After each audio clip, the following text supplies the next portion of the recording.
We'll be speaking about preparing for Ramadan. And the reason I chose to speak about this topic today is because you need time for preparation. If I spoke about it the Friday before Ramadan, where is the time for preparation? You're going to hear that. Just watch. On the Friday before Ramadan, you're going to hear every masjid speaking about Ramadan. And they're going to tell, the Imams will tell their congregations how to prepare. But now there's no time for preparation. Ramadan is starting in a couple of days. The only preparation people will do in the upcoming few days that are left is they will go to grocery stores and they will pack up on their samosas and spring rolls and pakoras. That's the preparation. Because what you're going to do in a few days. So we have ample time right now before Ramadan commences to physically, spiritually and emotionally get ourselves into the mood of Ramadan. Just the way a person, if he plans a trip ahead of him, then he starts planning from now. In fact, he starts planning from months in advance. He gets the cheapest flights that are there. He gets his hotel and accommodation sorted. He figures out what he's going to do in his destination, the different tourist attractions. He gets everything planned. And then he makes note of everything, that on this day we are going to go here. On this day we are going to go here. He plans it out. Why does he plan out? Why does he do all this planning? He does the planning so that the holiday becomes as effective as possible. Our brother Asif just went for 1 month to Bangladesh. How many months before did you do preparation? 3 months. 3 months in advance. 3 months in advance preparation. Because you need that preparation. You're going for Ramadan is coming for 1 month as well. Okay? And yet we feel that the necessity should only be a month before. But even that is better than the normal customs in town. The Jumu'ah before. So 3 things, brothers. We need our preparations in 3 areas. Number 1, our physical self. Number 2, our spiritual self. And number 3, our emotional self. So our inner self, our emotions. So that when Ramadan comes, we are physically prepared, spiritually prepared, and emotionally prepared. Let's talk about the first aspect, physically preparing for Ramadan.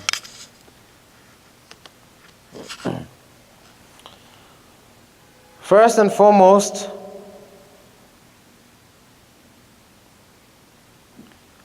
our bodies, the condition of our bodies is what is going to determine how effective our Ramadan will be.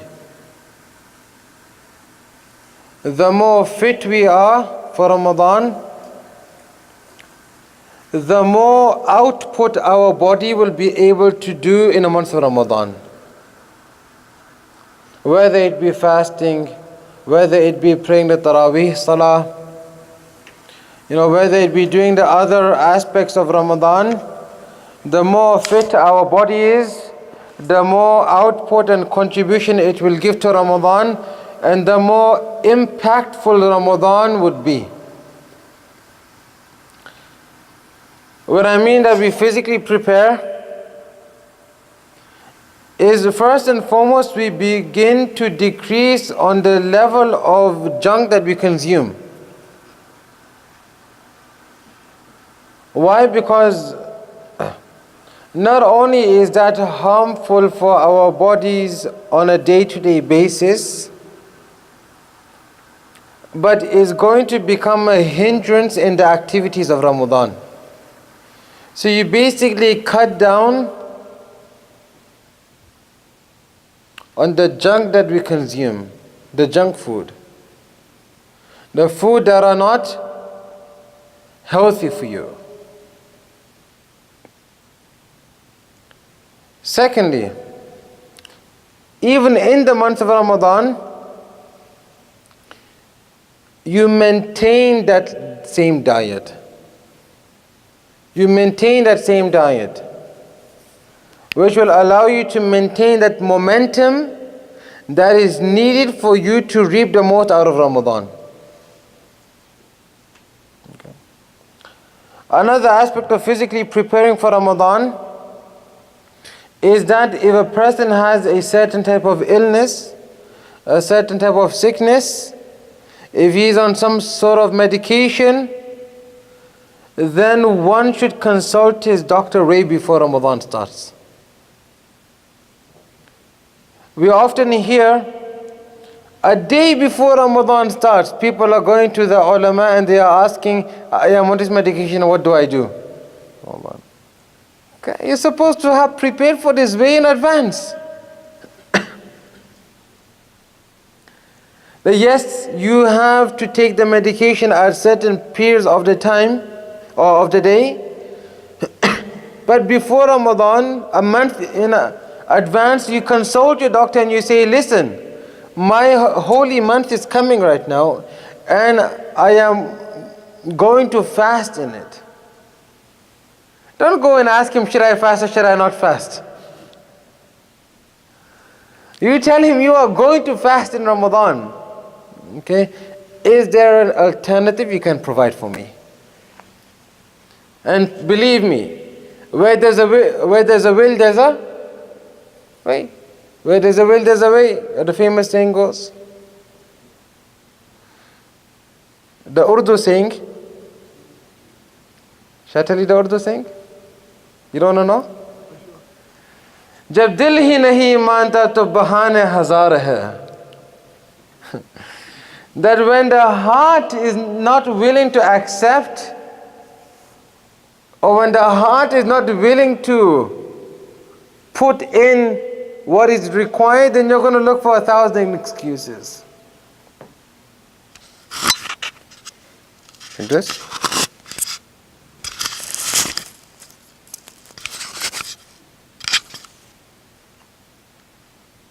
Right?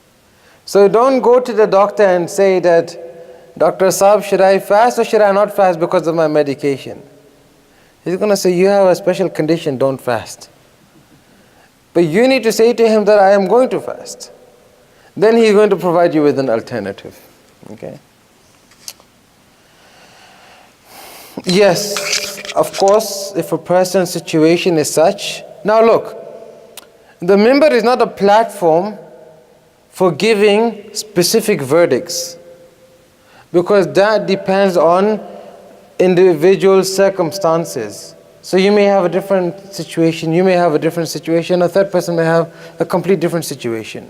So what they need to do is they need to visit the ulama on an individual level and get the verdict and ruling which is specific for their situation. Okay. From the minbar we say that you go to your doctor and you ask him to provide an alternative for the medication, or if that medication could be prescribed at times where you're not fasting. So at least you are able to fast in the month of Ramadan. You know, one of the benefits of Ramadan, now, I don't want to speak about too much of the benefits, then we will digress from the actual topic. But one of the benefits of Ramadan is that it helps get rid of the bad enzymes in the body, which our bodies have been accumulating because of what we consume. But that will only have an impact is if we stop eating those things in Ramadan as well. If you continue to eat it, Ramadan is not going to have that impact. Okay, so that's physically preparing for Ramadan. Another way of physically preparing for Ramadan is to start making a schedule. Right? Start making a schedule for yourself. And start making aims and goals what you would like to accomplish in Ramadan. Okay. So for example, if a person says that in the month of Ramadan, I want to read 1 juz per day. So in the month of Ramadan, he's going to finish the complete Quran. If a person makes that determination, okay, how can he prepare for that from now? The way to prepare for that from now is by start reading at least 1 page per day. Don't do this, which many people do. They wait and they wait and they wait. The night before Ramadan, they sit down and they say, these are my goals for Ramadan. Do you think from the next day you're going to start doing all of those goals? It's not practical. And if you do, then you will do it for a couple of days, and then you're going to say, this is too hard, let me decrease my goal. So, where Ramadan was supposed to increase you, in the middle of Ramadan you're decreasing. So don't do that. Start from now. Start by reading 1 page a day, 2 pages a day. At least then when Ramadan comes, you're in that momentum of reading, so then you can read 1 juz per day. Include that in your schedule from now. Include Taraweeh is another thing. Okay. Ramadan comes, many people, when it comes to Taraweeh Salah, okay, they say they become too tired to read the complete amount of raka'at, whether it is 8 or whether it is 20, whatever you read. But because they haven't prepared for it physically, now they're finding it like burdensome. You know, this extra salah is just coming on my shoulders. And some people like to escape it by saying, I don't even do my 5 times a day, why am I going to do Taraweeh? That's just it, I told you, right? Jab dil hi nahi mata to bahane hazare is one of those ones. That your heart is doesn't want to do it, so you're making an excuses. I don't pray 5 times a day, why am I going to pray Taraweeh? No, you pray your Taraweeh, so at least you can become punctual on your 5 times salah. Because your logic is going to tell you, why are you giving so much emphasis to a sunnah act and you're missing your fard? Okay. So how do you prepare for that now? Is by adding 2 raka'at extra to what you pray on a normal day. So for example, if on a normal day for Isha Salah, you pray 4 raka'at, and then you pray 2 raka'at, and then you pray 3 raka'at witr. Okay. If that's your normal routine, okay, add 2 raka'ats at the end of witr. So you're in the habit of praying extra raka'at per day. So by the time Ramadan comes, and now we have what? We have around 35 days? 35, 36, 37 days. So you have 37 days. Every 10 days you can add 2 rak'ats. Okay. So say from today you start praying 2 rak'at. After 10 days you add another 2 rak'at. How many rak'at is that? 4 rak'at. After 30 days you've added an extra rak'at. How many rak'at? 6 rak'at. So now you're in the habit of praying 6 rak'at. Ramadan is here, you're ready to start with 8 rak'at. You know what I'm saying?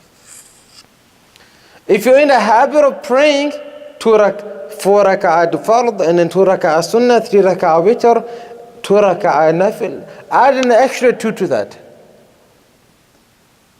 If you're already praying that extra 2 rak'at, add an extra 2. What I'm saying, what I'm trying to get at is this, that do something more than your normal routine. Okay? Do something more than your normal routine. Another way to prepare, fasting. Hours are long, and we know the hours are long. Okay? You can physically prepare for the fasts of Ramadan by fasting. And the Prophet ﷺ had practically shown that example. He practically showed the example. Aisha radiallahu anha says that after Ramadan, the most fast the Prophet ﷺ kept was in the month of Sha'ban. Right? Before Ramadan is Sha'ban, right? Huh? Yeah. Rajab, Sha'ban, Ramadan. And after Ramadan is? Shawwal. So Sha'ban. So the most fast used to keep after Ramadan was in Shawwal. So what was that? That was physically preparing for Ramadan.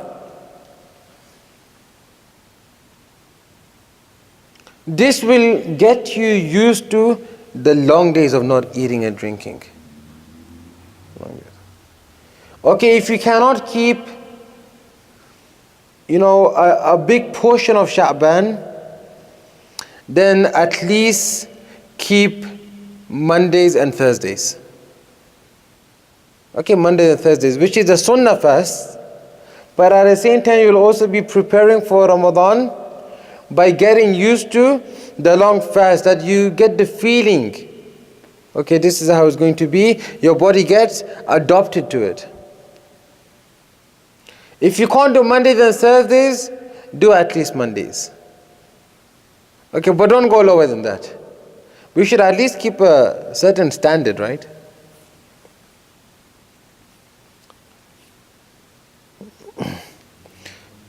This will move on directly to spiritually preparing for Ramadan. So we've covered the physical aspect of it. Okay. Fasting for Ramadan will also spiritually get you in the mood of Ramadan. Because when a person fasts, brothers,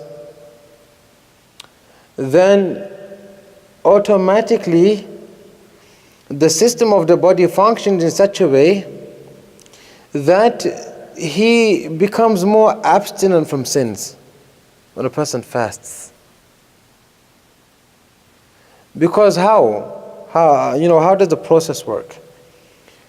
You're fasting, because of that fast, you're hungry, then you feel the hunger, and the hunger is there because of the fast, and you're keeping that for Allah subhanahu wa ta'ala.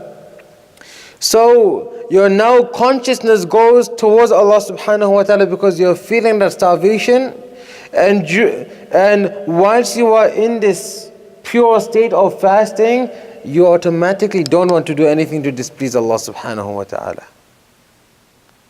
That's another way. The Prophet sallallahu alayhi wa sallam said, Ya ma'ashara al-shabab,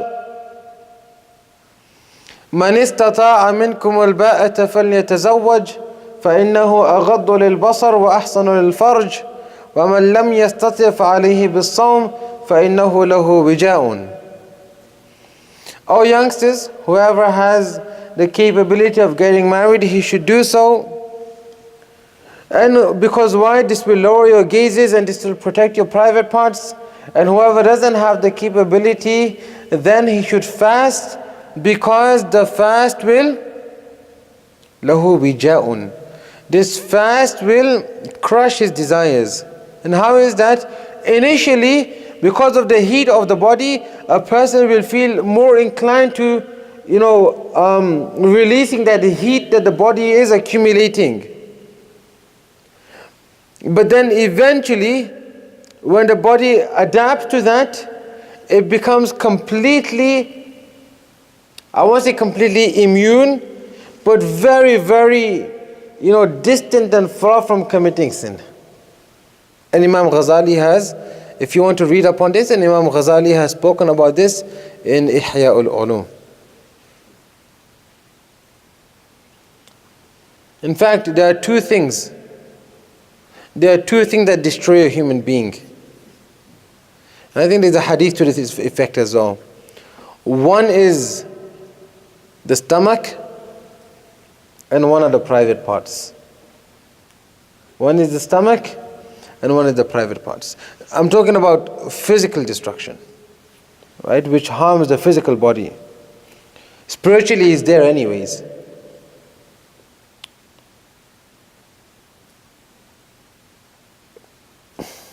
So fasting.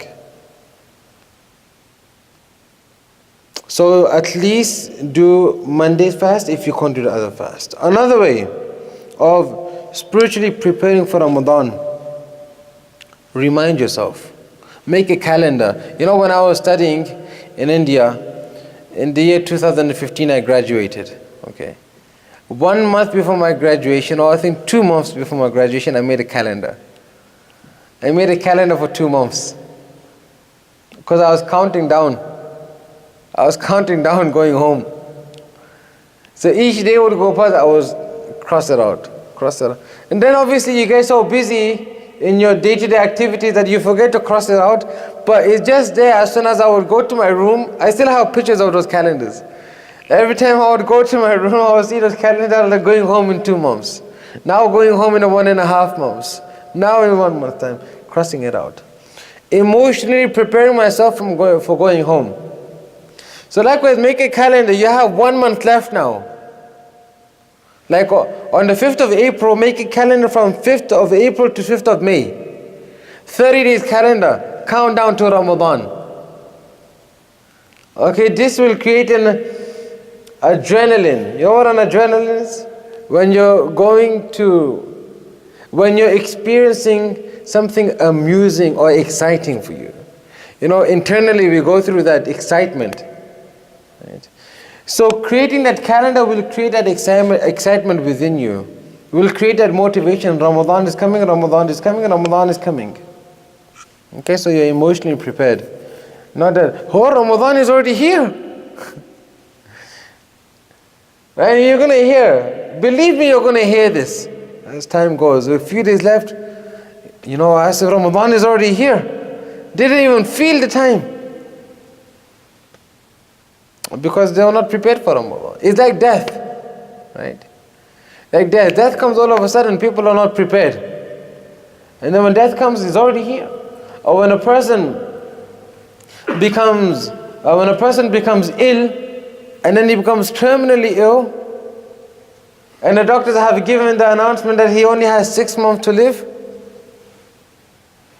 people are like, look at his death, it came all of a sudden. No, guys, you were told about it that it would come. You just were not prepared, so that's your own fault. Every night I sleep, and this is without. Every night I sleep with not having the hope of waking up tomorrow. Not having the hope of waking up tomorrow. And then I think to myself, what is the biggest regret that I would have if tomorrow I wake up in my grave? What is the biggest, I ask myself this question, what is the biggest regret? So one day I asked myself this question, and I came to this sort of answer or conclusion that the biggest regret I would have is meeting Allah subhanahu wa ta'ala and not having lived my life as a Muslim to the best of my capacity. That how much am I a representative of Islam? Or how much am I being a burden on the earth? How many times do people look at me and they remember Islam because of that? And how many times do people communicate with me and they want to run away from Islam because of that? What is our condition and what is our situation? And this is the biggest regret I would have. that I was not able to instill the love of Islam and the love of Allah and His Messenger in the hearts of His creation. Whereas, وَإِذْ قَالَ رَبُّكَ لِلْمَلَائِكَةِ إِنِّي جَاعِلٌ فِي الْأَرْضِ خَلِيفَةً. Whereas one of the main purposes behind human being was to instill the recognition of Allah in the hearts of other human beings. But when we have become distant our own selves, how are we able to transfer that same light in the heart of others? It's a very hurtful scenario, very hurtful situation. I say that we are going through an identity crisis, where people are ashamed to label themselves as Muslims, when people are ashamed to mention the name of Islam, when the topics such as, the jihad and topics such as the hijab, it becomes like a stigma speaking about these topics. That just shows, what does it show? It shows that there's a broken chain somewhere. There's a broken chain somewhere, and we have become so influenced living in the West that sometimes we fear the situation of our own iman by the time we leave this world. Are we increasing in iman on a day-to-day basis? Are we decreasing in iman on a day-to-day basis? And don't think this has no link with the preparation for Ramadan. Because brothers and sisters, Ramadan comes and Ramadan goes, and yet people's lives are still the same. People's identity has not changed. They carry out the rituals of Ramadan, but Islam is not about rituals anymore. It's never been. People carry out the rituals of Hajj, yet their life after Hajj is the same as before Hajj. People carry out the rituals of Umrah, but their life after Umrah is the same as the life before Umrah. They carry out the rituals of fasting, rituals of Taraweeh, rituals of, iftar parties. Yet their life is the same when Ramadan finishes, because as soon as the moon for Eid is sighted, then the television comes on, and those movies that are filled with immorality, immodesty, obscenity, mashallah, the whole family gets together and they start watching. As soon as the moon for Eid is sighted, what happens on that night we all know. We all know. The free mixing that takes place in our homes, the type of activities that take place in our home, that is a clear proof that the Ramadan has not affected us. And it hasn't affected us because we didn't prepare for Ramadan. That spiritual preparation for Ramadan was not there. And this is why fasting before Ramadan, starting to read the Quran before Ramadan, spending some time in the dhikr of Allah subhanahu wa ta'ala before Ramadan, these are all those type of preparations which will spiritually get a person motivated.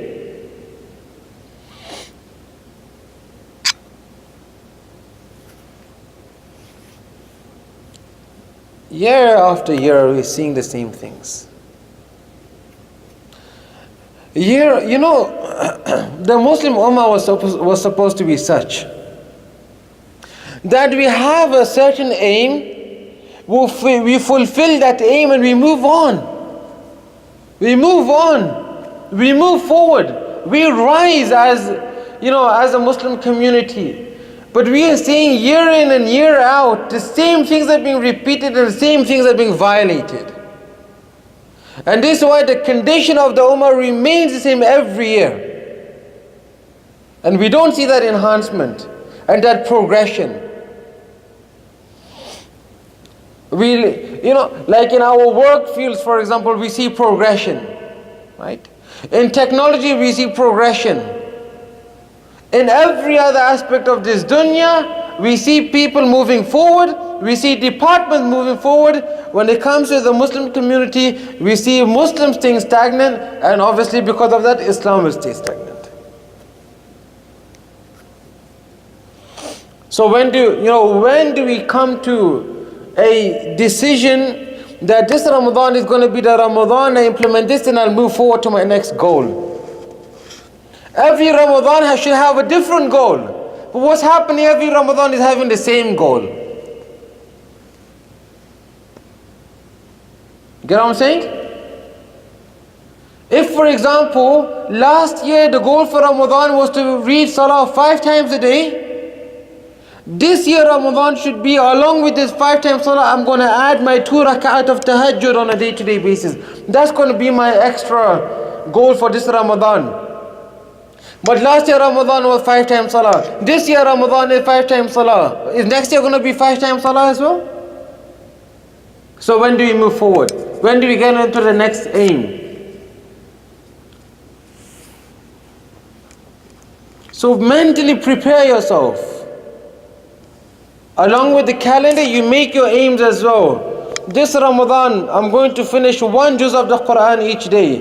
This Ramadan, I am going to spend 5 minutes in the dhikr of Allah. This Ramadan, I am going to try my utmost best to read all my Taraweeh Salah every single day. This Ramadan, I am going to ensure that every single day I give some sort of sadaqah. And this is the other thing I wanted to speak about today. That you physically prepare yourself for Ramadan financially as well. Financially as well, and I will explain this factor. The Sahaba say, the Prophet ﷺ, in Ramadan he was kana ajwad an-nas. He was the most generous in Ramadan compared to any other part of the year. Most generous in Ramadan. And he was the most generous amongst people. In the month of Ramadan, this Ramadan, every single day, based on your capacity,